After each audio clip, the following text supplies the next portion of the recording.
Anonymous. Welcome to the Scottsdale Big Book Study, where we will study the Big Book of Alcoholics Anonymous. Today is Saturday, August 12th, 2023. My name is Veronica C., and I'm a recovered compulsive overeater from New York, and I will be your host for today's study. And Tanya L. and Tanya G., and Sue L. are co-hosting. If you have any questions during the meeting, please contact either myself or any of the co-hosts by private message in the chat function, and the chat function will be disabled until 5 minutes before the Q&A session. Please note that the speaker, Harlan G., will be recorded for the duration of the study. However, the questions and answers session, which follows, will not be recorded. We ask if you can please make sure to keep your microphone on mute at all times during today's study. And also, please turn off your video if you are exercising, eating, or if you need to step away from your screen for any reason. During the meeting, we will post the link to our seventh tradition, and this money will go toward the cost of our Zoom account, the cost of uploading our recordings, and we'll also send contributions to our intergroup and World Service Organization. We will put a link in the previous week's recordings that are available by clicking on the link that will be posted in the chat box. I will now turn the meeting over to Harlan G. Hi, Harlan. Hi, thank you very much, Veronica. I'm so glad to be here. I'm not in Arizona right now, sweating my butt off. I am actually about 2 seconds from Poop Park, and I am staying in a penthouse that peruses Poop Park. And from our perch above Poop Park, we can gauge the traffic at Poop Park. So, which is always exciting for me. And Chicagoland area is absolutely paradise today. It is, I'll tell you in a second, it is exactly 82 degrees, high of 86, low of 68, and it is 30 degrees cooler, not 30, but 20, 25 degrees cooler here than it is in Scottsdale, Arizona today. So I am just thrilled to be here for a lot of different reasons, not the least of which is my friend who is here. So now we have, oh, by the way, yes, and what was I also going to tell you guys? Oh, I don't think there was anything else. Yes, okay. I got to get my brain. I got to get my brain in order here. We have been in the chapter 2 wives, and the chapter 2 wives, the chapter the family afterward, and the chapter to the employer are very, very much extensions of step 12. Remember that step 12 is a 3-part step. The first part of step 12 is having had a spiritual awakening as the result of the steps. Well, that we achieve when we work the steps. Number 2, we have the chapter 2 wives, and then to the family afterward, because it says we tried to carry this message, and chapter 7 teaches us how to carry the message. Well, what is the last part of step 12? The last part of step 12 is to practice these principles in all of our affairs. What are our affairs? 2 wives, or the significant person in our life, the family afterward, moving out of the nucleus a little bit, and then to the employer, so we have our jobs. And these are the affairs that we find ourselves dealing with. Now, when we get started here, we're going to start on page 118 from the paragraph, another feeling we are likely. That's the last paragraph on page 118, and it begins with another feeling we are likely. Now, if you're not careful, you can be taken in by the words that we read in this chapter that teach us how to handle the anger of another person or the drinking of another person and the situation with other people. But what we need to remember is very solidly laden within the context of this chapter is to make sure that you keep your eye on the ball. What do I mean by keep your eye on the ball? In baseball, in football, you have to keep your eye on the ball. What is the ball? Your own recovery. If you keep your eye on the ball and you keep yourself focused on your recovery, you will never, ever go wrong, because it is inherent in each of us to hold up that magnifying glass rather than the mirror. And I must work the mirror harder than I work the magnifying glass. What do I mean by that? I have to constantly keep looking inside me. Where do I need to change? Where do I need to do inventory? What resentments am I holding? What fears am I holding? Because if I'm not in recovery, I have nothing to give another person. When I'm not in recovery, I am intolerant. When I am not in recovery, I am on edge all the time. When I'm not in recovery, I love holding on to resentments. I love holding on to all these various things. Why do I love to do that? The reason that I love to do that is because it keeps me defocused from myself. And the less I can focus on me, and the more I can focus on you, the better I like it, because it's recreational to focus on you, but it takes work, it takes guts, it takes courage to focus on me. And I don't want to do that work. It's easier for me to run around thinking you're this or you're that, or you're not this or you're not that, rather than thinking, boy, I've got a lot of work to do. And what I need to remember is, boy, I've got a lot of work to do on me. That's my job, is to work on my inventory. And if you're sitting there today taking my inventory, that's great. This is good practice. At least it'll give you a running start into taking your own inventory, which is often good. All right. We've been talking about the various husbands. If you remember, we had husband number 1. He gets in trouble with drinking, but he can control it if he has to. Husband number 2, he's a little worse. Husband number 3, worse yet. And husband number 4, boy, he's just out of control. Now, I am husband number 4. I am a very low bottom compulsive overeater. And if you've been around me at the Scottsdale meetings, or if you've heard some of my special editions on A Vision for You, you know very well from being around me that it is my belief through observation. Now, I am not able to point to a page and say, this is the page in the big book where it says this, because it doesn't say it in the big book. I cannot point to the 12 and 12 and say, here's where it says it. What I'm about to give you, I invite you to ignore, because this is just my opinion. And here's my opinion. I believe that addiction is a spectrum disorder. What does that mean, a spectrum disorder? I believe that we are affected identically. In other words, every one of us that is a compulsive overeater has the allergy of the body and the twist of the mind. Every single one of us that is a compulsive overeater has these factors. If you don't have these factors, you're not a compulsive overeater. But here's what I believe, since we're talking about husband number 1, 2, 3, and 4. I do not believe that we are affected equally. In other words, some of us are affected to a greater degree than others. That's what I believe. And so it is a spectrum disorder. There is a wide spectrum of affect. What does a spectrum of affect mean? It means that some of us will get to be 300 pounds. Some of us will get to be 400 pounds, 500 pounds. And some of us will never, ever see those weights, whether we come and do this program or we don't.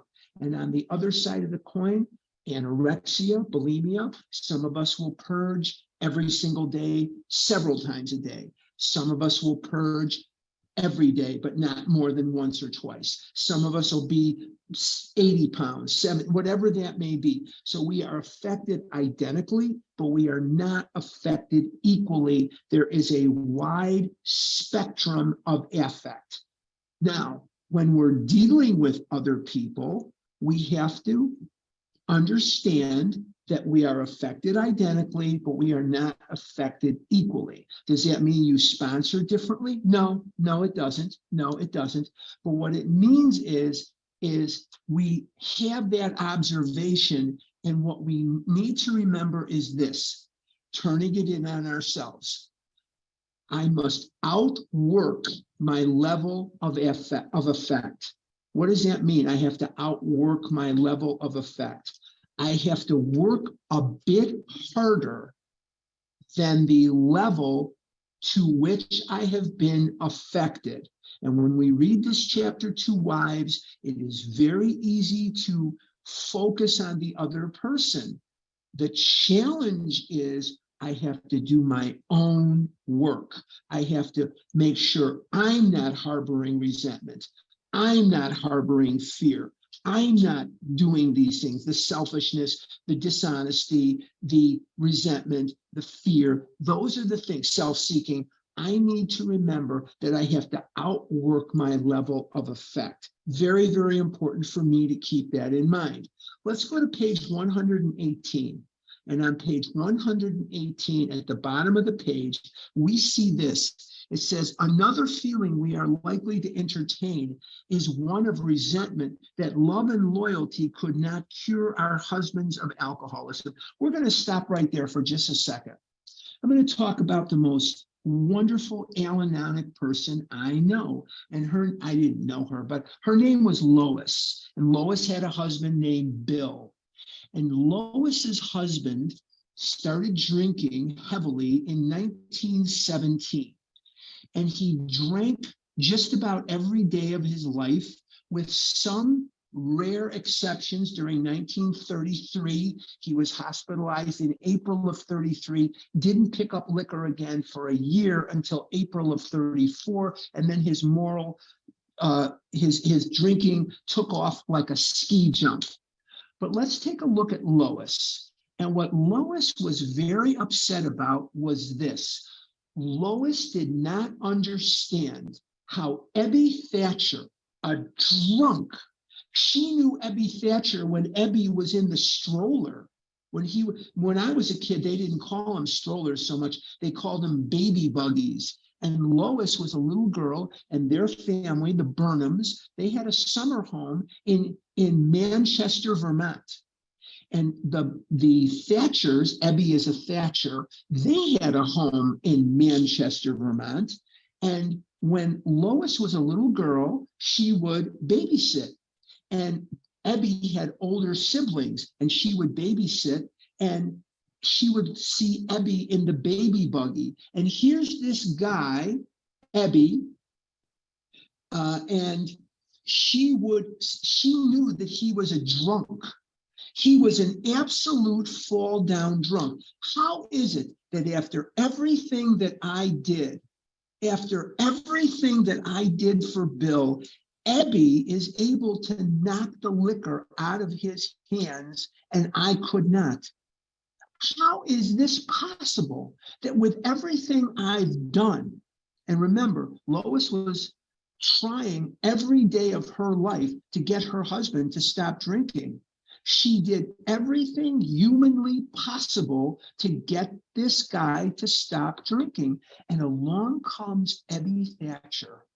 And Ebby is able to accomplish something that she was unable to accomplish. Now, she wasn't that much older than Ebby. I don't want to mislead you. She was only like 3 or 4 years older than Bill or Ebby. But when she was 4 years old, she remembers the Thatchers, and Ebby was a baby. She's also 3 or 4 years older than Bill Wilson. And that was one of the reasons that her father, Dr. Burnham, was not crazy about this marriage. That's just reason number like 71 and a reason of like 10,000. But Lois's dad did not like Bill at all. He was a drunk. He was, constantly pushing stock on him. He just didn't like Bill Wilson. Okay, so this sentence, another feeling we are likely to entertain is one of resentment that love and loyalty could not cure our husbands of alcoholism. Because what we see constantly is you people that are on this meeting right now can help me with my compulsive overeating. But my mother, who tried every day of my life, my dad, who tried every day of his life to help me, my best friends could not budge the food out of my hand. And so for them, it is just mystifying, my mom and dad included. It was mystifying. Of course, my mom and dad never saw me in recovery, but it would be mystifying. I assume they would be happy about it, that someone else other than them could finally get me to stop eating. It would probably be a very big surprise to them. And I know my friends, they really don't get it. I do have a friend that is a compulsive overeater that's untreated, but the rest of my friends are not addicted, and they just don't really understand any of this. But what they do question at times is, why these people that you don't know, why were they able to communicate with you? Why were they able to help you where we could not? And that is something that they just don't really understand. All right, let's continue. We're at the bottom of page 118. We do not like the thought that the contents of a book or the work of another alcoholic has accomplished in a few weeks that for which we have struggled for years. At such moments, we forget that alcoholism is an illness over which we could not possibly have any power. Your husband will be the first to say it was your devotion and care which brought him to the point where he could have a spiritual experience. Now, let's take a look at something again. What does Dr. Silkworth tell us? He tells us that in order for the message to be carried, it must have depth and weight. What does that mean, depth and weight? Well, when we look at depth and weight, here's what we're looking at. Now, the first part, the depth, anybody can get that. If I go to a doctor today, if I'm in Arlington Heights, Illinois. If I go to a doctor in Arlington Heights, Illinois, and I say, talk to me, doctor, about obesity. Talk to me about the effects of obesity on the body. They could probably give you 2 hours of all kinds of different scenarios, from liver failure to high blood pressure, of course, diabetes and edema and loss of hair and loss of self-esteem. I mean, I could go on and on and on. But here's what that doctor will not have, unless not only is that doctor one of us, but that doctor is one of us in terms of recovery as well. They will not know how to speak to you one-on-one about recovery. Doctors have been telling me from the time I was 4 years old, 3 years old, you're never going to have a good life. You're going to die. You're going to this, you're going to that. You know, all these various things that are going to happen to you as the result of being fat. I found out that they were 100% correct. There's probably not one thing that those doctors said to me, other than that I would die before I was 30, there's not one single fact that those doctors told me that I could honestly tell you was incorrect. Not one. But here's what it takes to speak the language of the heart. It takes depth and weight. How do you get the depth and the weight? You get the depth and the weight by suffering from this disease rather than just learning about it in a book. And you get it by recovering. And that's why it is so vital that we sponsor. If you are not sponsoring and you are in what you would call recovery, you are in trouble. I know that some of you are going to say in the questions and answer today, I'm afraid to sponsor. Well, I'm going to quote my friend in New Jersey. my friend Kim G in New Jersey, I'm going to quote her. She'd say, "You're afraid to sponsor? You better be afraid not to sponsor. Because if you don't sponsor, you are not working a 12-step program. You're working something else. And if you're working something else, remember what it says about half measures availed us nothing? It said in the book, the result was nil until we let go, absolutely. So a lot of times people are afraid to sponsor because they're afraid of not being the perfect sponsor. Forget that. Nobody is the perfect sponsor except God. The only perfect sponsor there is God Almighty. And He is the sponsor when we go to that big meeting in the sky. But until God Almighty comes down here to sponsor you, you have to remember that it takes a village to raise a child. Well, when I am sponsoring someone, they also get input from other people. I get input from other people. I am constantly inundated with input from other people. And so as a person that has input from other people, it takes a village to raise a child. So to live in recovery means that you sponsor. And to live in recovery means that we use the book, the big book of Alcoholics Anonymous, as a textbook.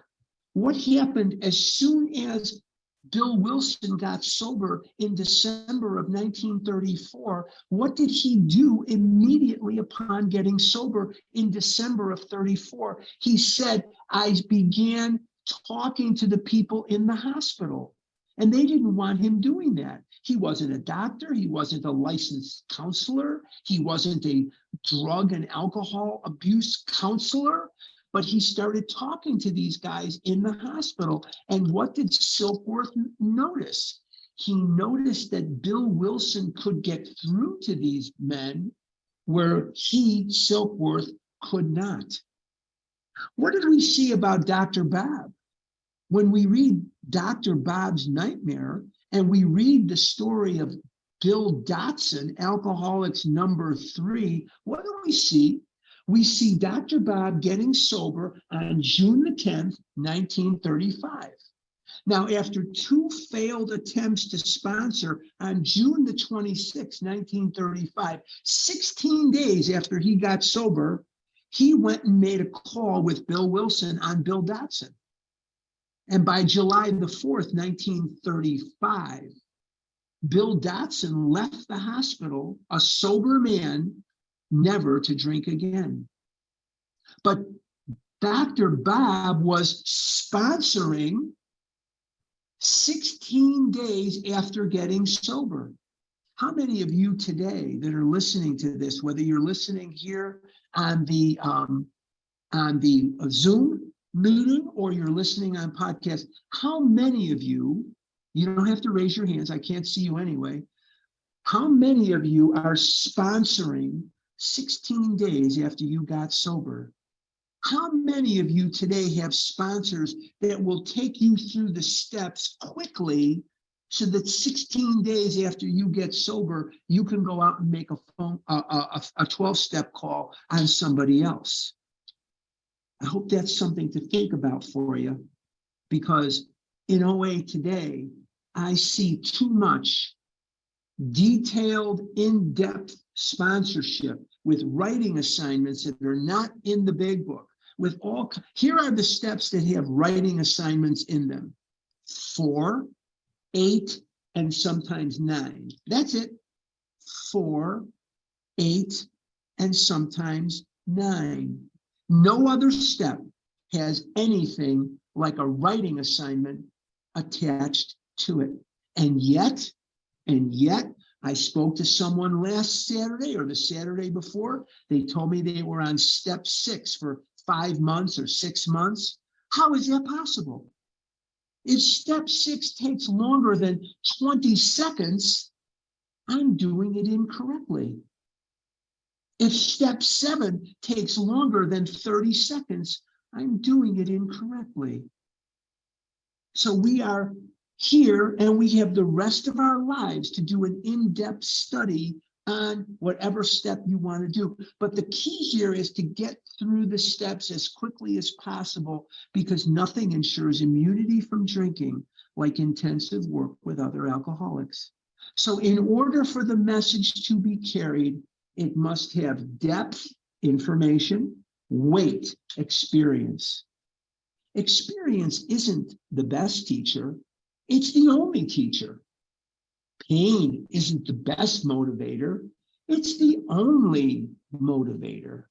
The only reason I'm alive today is because of the loneliness and the depravity that and the shame and the guilt and the horrible nightmarish life that I had in the food. The only reason I'm alive today is because of the nightmare of life that I had at the hands of this disease. And I don't know where I could have been or what I could have done with my life. Probably in a lot of ways better, but probably in most ways worse, because I have a life today that is worth living.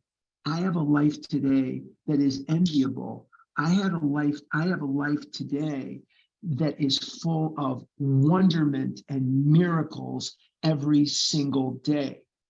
And I am so happy to be alive, and I don't hate myself anymore. I do go through times when I get angry, or I do sometimes doubt myself at times. I'm human, but on the whole, I have a good relationship with God, and I have a good relationship with myself. And as we covered last week, what are the only two permanent relationships in the world? The only two permanent relationships are that with yourself and with God. Everything else is a merry-go-round. People come for a reason, they come for a season, some come for 50 years, 60 years, some come for 3 days, a minute, whatever that might be. But the two relationships that we will have, no matter who you are, no matter what you are, you could be married, you could have 1,000 children and 20,000 grandchildren, doesn't matter. The two relationships you have that are permanent are the one with yourself and the one with God. Let's continue. We're at the top of page 119. Without you, he would have gone to pieces long ago. When resentful thoughts come, try to pause and count your blessings. When resentful thoughts come, try to pause and count your blessings. And I would translate that, do step 10. Do step 10. After all, your family is reunited. Alcohol is no longer a problem, and you and your husband are working together toward an undreamed of future. I do not believe that in the food I was ready for my marriage. I do not believe that in the food I would be ready for a relationship with anyone, whether they're men, women, turtles, salamanders, it would not matter. Now that I'm not in the food, I find myself intuitively navigating things that I could not have navigated with a map. Now, I'm not an expert on anything. God, Lord knows I'm not an expert on relationships or anything. And intimacy is still a challenge, and I have, all kinds of challenges within relationships. But my challenges would be insurmountable were I in the food. If I were in the food, I would just head for the hills. It would be me and the television set, and that would be the end of the story. Me, the television set, and tonight's Saturday night, so I would have my threesome. Me, Little Debbie, and Sarah Lee. Once in a while, we would invite Ben and Jerry, or we can invite Colonel Sanders or Captain Crunch, but most of the time it was just me, Little Debbie, and Sarah Lee, and that was my Saturday night. Okay. I'm in 119. Still, another difficulty is that you may become jealous of the attention he bestows on other people, especially alcoholics. You have been starving for his companionship, yet he spends long hours helping other men and their families. You feel he should now be yours. The fact is that he should work with other people to maintain his own sobriety. Sometimes he will be so interested that he becomes really neglectful. Your house is filled with strangers. You may not like some of them. He gets stirred up about their problems, but not at all about yours. It will do little good if you point out and urge more attention for yourself. We find it a real mistake to dampen his enthusiasm for alcoholic work. You should join him in his efforts as much as you possibly can. We suggest that you direct some of your thought to the wives of his new alcoholic friends. They need the counsel and love of a woman who has gone through what you have. I am currently in a relationship. I was married for 17 and a half years. And what I will say to you is my recovery is well supported in these relationships. My recovery is the most important relationship I have. I have nothing to give anybody. I have nothing if I'm not in recovery. And this is what I know for me. This is what I know for me. Yes, I want this other person to love me. Absolutely. Do I? You bet I do. But if I take anything in my life, my business, my romantic interest, my friends, and I put them above my recovery, I will find that for me, that doesn't work. If I put everything else second behind God, then everything else in my life is first rate. First rate. So anything I put before God, I'm going to lose it. I hope that makes sense. I hope I'm explaining it correctly. Anything I put behind God. So in my life, it's God, my significant relationship, me, friends, business, but God has to lead the procession. Because if God doesn't lead the procession and I'm in the food, then I have nothing to give. I'm not really hearing what you're saying.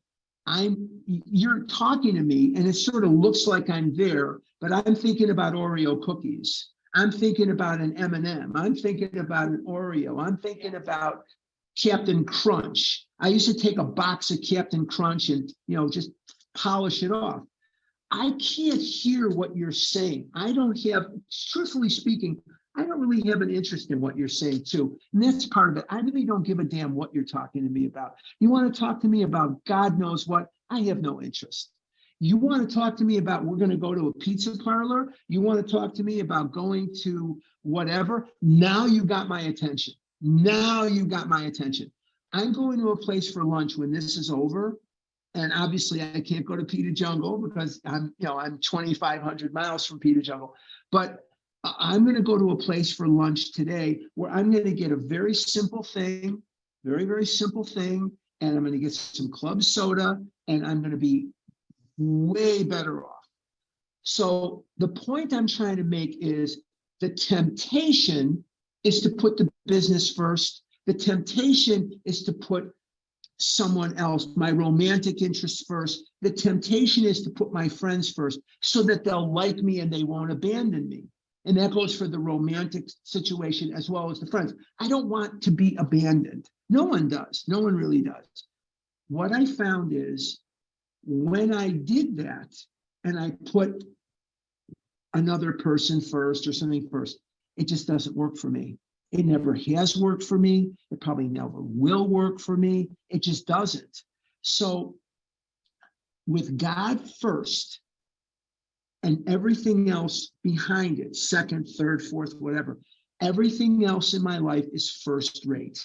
I hope that makes sense. Okay, let's go to the bottom of 119. It is probably true that you and your husband have been living too much alone. For drinking many times isolates the wife, of an alcoholic. Drinking isolates the alcoholic as well. Now, alcoholism has a little bit of a different start than compulsive overeating. When I was about 3 years old, 4 years old, maybe, I got my hands on some candy. I got my hands on some cupcakes, I believe. And I went into a closet in my home and I was eating these cupcakes. And my mom burst open the door and I started crying.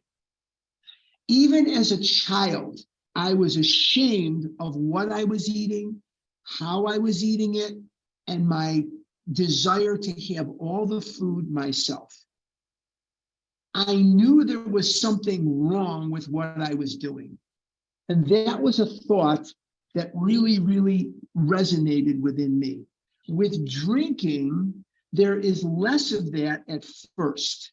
They drink together, they go to bars, they do, hey, I'm buying the next round, hey, I'm doing this, I'm doing that.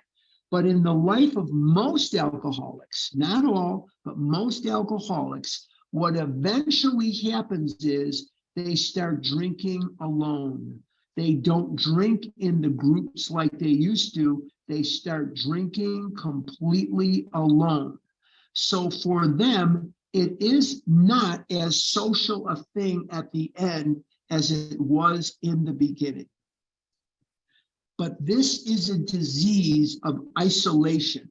So even in a crowd, it can be very difficult for certain people to break through with that isolation. Very difficult. I've very rarely seen it done. Therefore, you probably need fresh interest and a great cause to live for as much as you need a fresh interest and a great cause to live for as much as your husband. If you cooperate rather than complain, you will find his excess enthusiasm will tone down.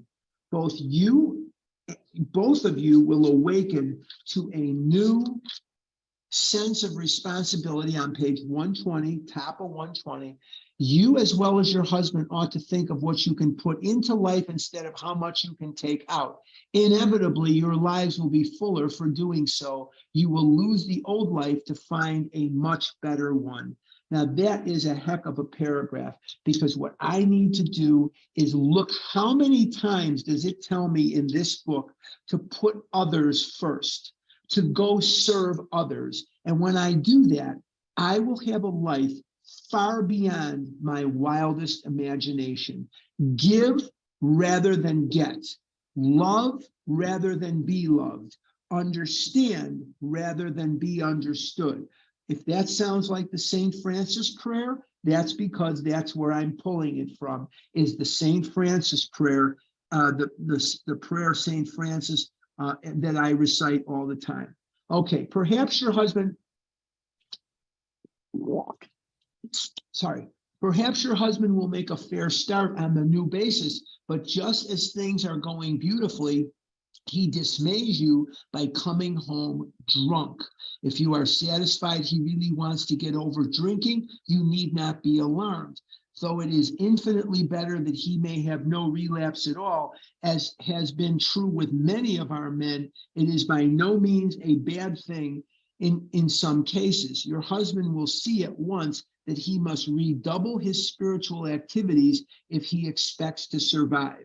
And this is something that I'm not going to go encourage you to go binge. I'm not going to encourage you to go eat food that's not on your food plan. But one of the side benefits, if it does happen, and for most of us it already has happened, is this. It really wakes us up, if we're smart.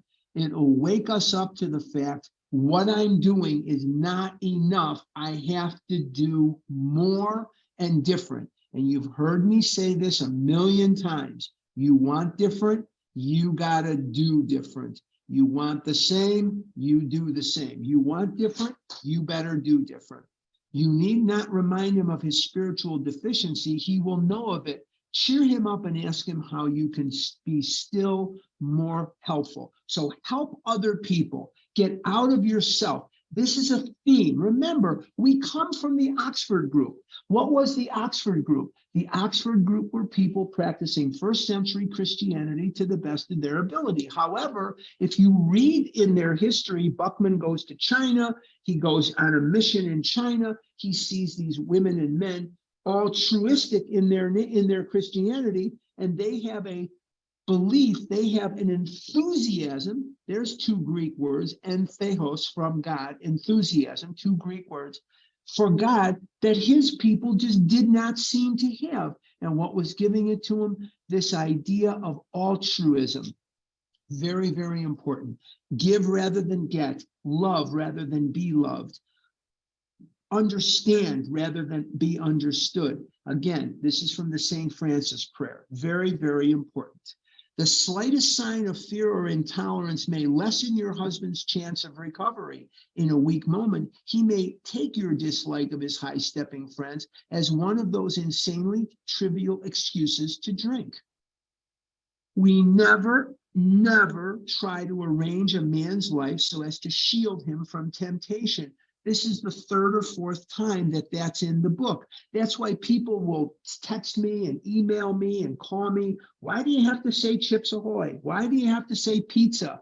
Why do you have to say Oreo cookies? If I say Oreo cookies and you go out and eat Oreo cookies, that's not on me. You knew there was Oreo cookies before you ever tuned into one of my podcasts. Before you ever tuned into this Zoom meeting, you knew about Captain Crunch. You knew about Kit Kat bars and Almond Joys, and you knew all the things. But if I'm going to try to shield, the frozen stuff that comes in the box, why don't you just say ice cream? Who are you kidding? Or the stuff you cut in triangles and it's in a circle, but you cut it in triangles and put it in a square box. Why the hell don't you just say pizza? For the love of God, that's ridiculous. Just come on, let's be adults here. If I say pizza and you go out and eat pizza, you were gonna anyway. We never ever try to arrange a man's life so as to shield him from temptation. The slightest disposition on your part to guide his appointments or his affairs so he will not be tempted will be noticed. Make him feel absolutely free to come and go as he likes.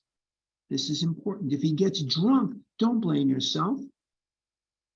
God has either removed your husband's liquor problem or he has not. If not, it had better be found out right away. Then you and your husband can get right down to fundamentals. If a repetition is to be prevented, place the problem along with everything else in God's hands.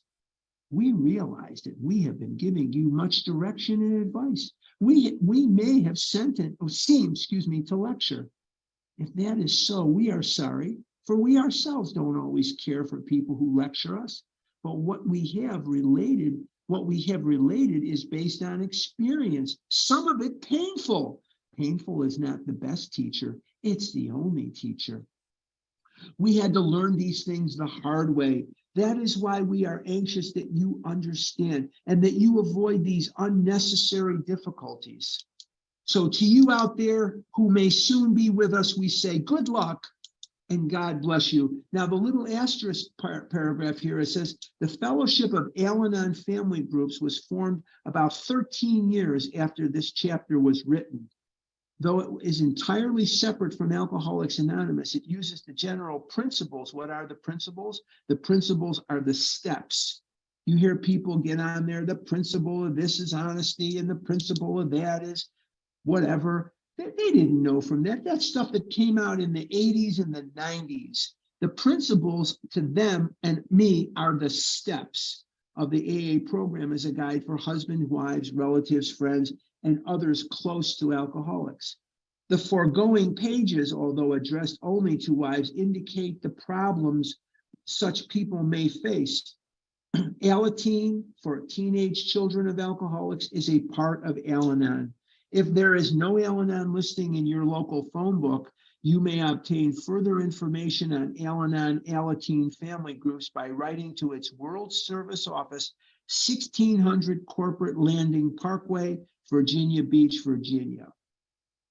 So let's summarize this chapter, and then next week we're going to begin the chapter, The Family Afterward. Now, these are chapters that are normally skipped in other arenas, but what I'm going to do the best I can is to bring things out of these chapters that will be things that will enhance your program and enhance your paradigm, enhance your perspective on not only the recovery or lack thereof of others, but it will help you to look inside yourself and improve your own recovery, because you will be so motivated to do more work. And that's what my aim here is to encourage you to look inside yourself while we look at other people, yes, but the more intense version, the more intense thing is to look inside ourselves.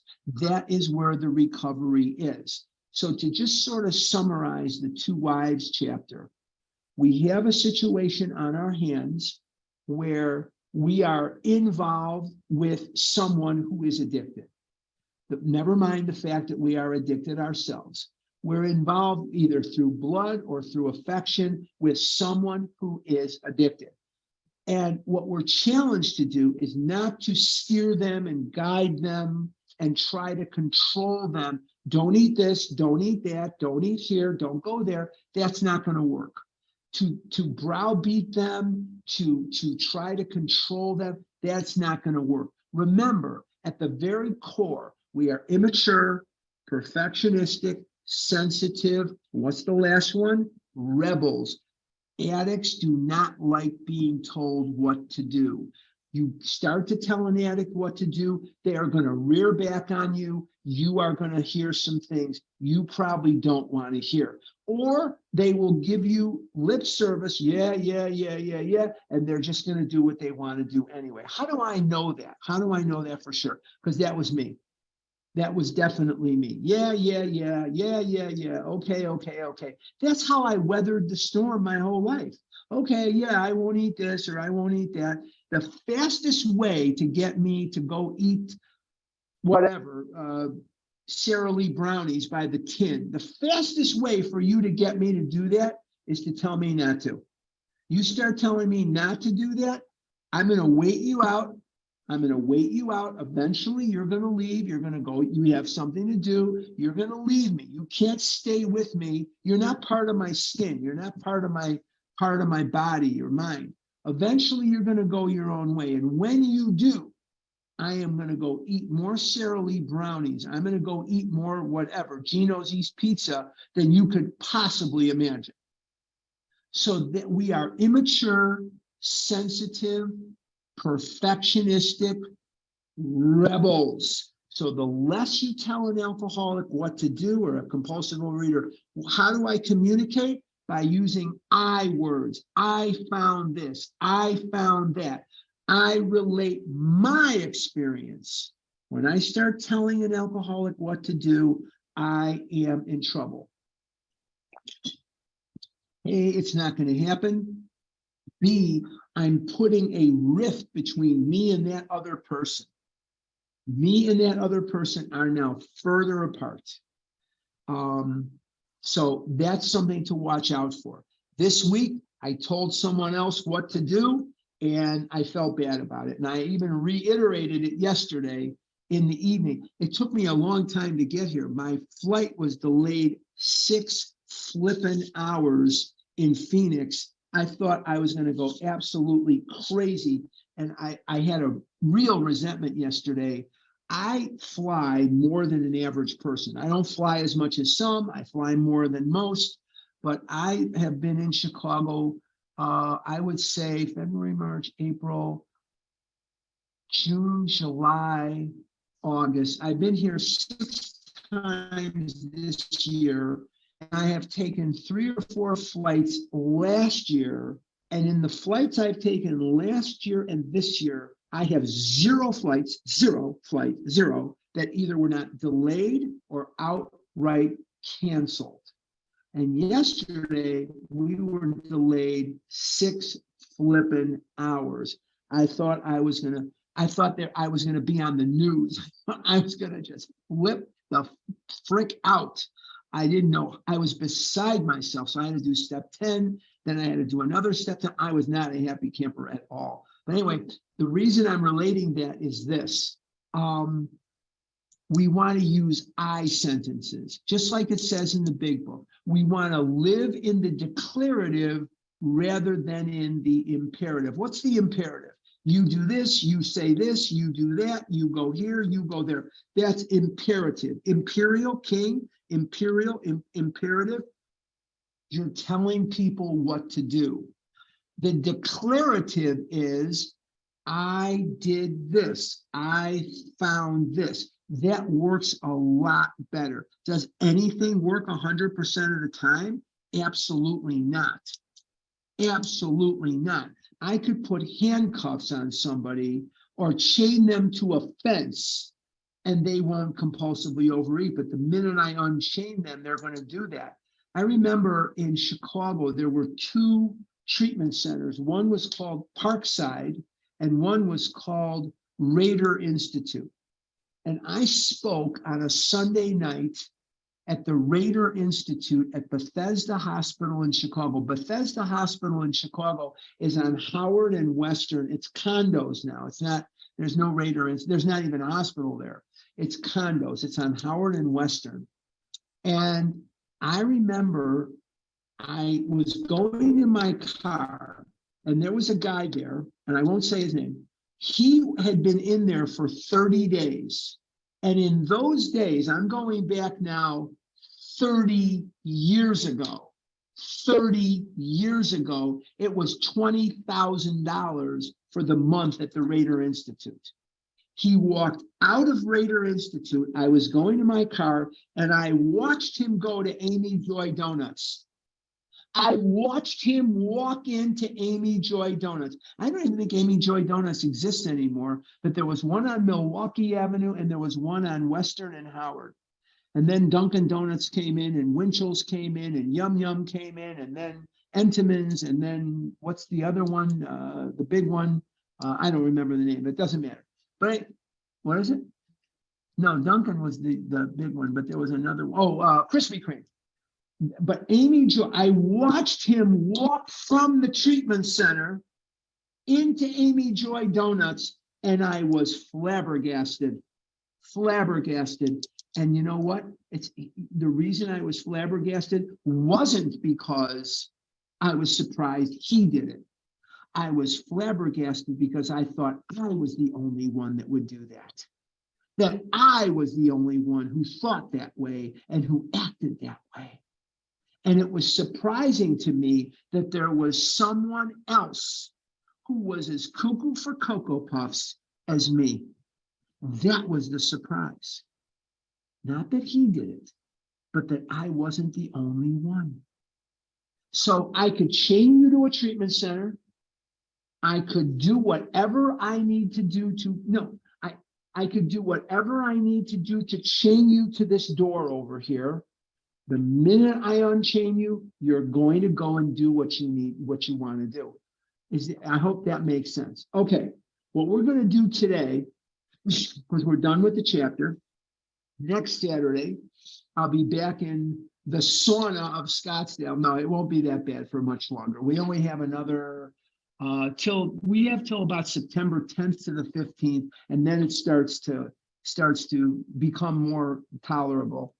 But okay, we're going to start the chapter next week to the family afterwards. What I'd like to do is I'd like to open it up 5 minutes early for questions and answers. But before you throw it open, I want to talk to you for just a second. First thing I want to do is pitch the birthday. January 12th, 13th, and 14th. It's Martin Luther King Jr.'s birthday weekend. This is a game-changing convention. It's a game-changing convention, not because I'm doing Big Book this year, but it's a game-changing, see my ego comes out again, see? But it's a game-changing convention because of the sober eating workshop. It's a game-changing convention because of the speakers. It's a game changer because on Saturday, there's a luncheon with a speaker. On Saturday night, there's a dinner with a speaker. On Sunday, there is a closing speaker. There are get-togethers for Vision. There's get-togethers for the Scottsdale group. There's sponsor-sponsee meetups. There are socialization. There's a dance on Saturday night. There's just all, and this is a very safe crowd. I know how scared we can get of people because some of us have a lot of social anxiety. We've been battered around because, we're compulsive readers. This is a really safe crowd. This is the safest crowd I could imagine. come to the birthday, support the birthday. It's very, very important. Again, get in a day or two early. You won't be sad you did that. And don't leave early Sunday. Stay for the closing ceremony. The convention ends at noon on Saturday. If you leave early Sunday, you'll miss the sober eating workshop. You'll miss the end of the big book study. And the big book study this year is going to be just great. You're not going to want to miss that. But the bottom line is that we're going to have a good time, and it's going to be a great convention. Okay, before I turn it back to whoever, no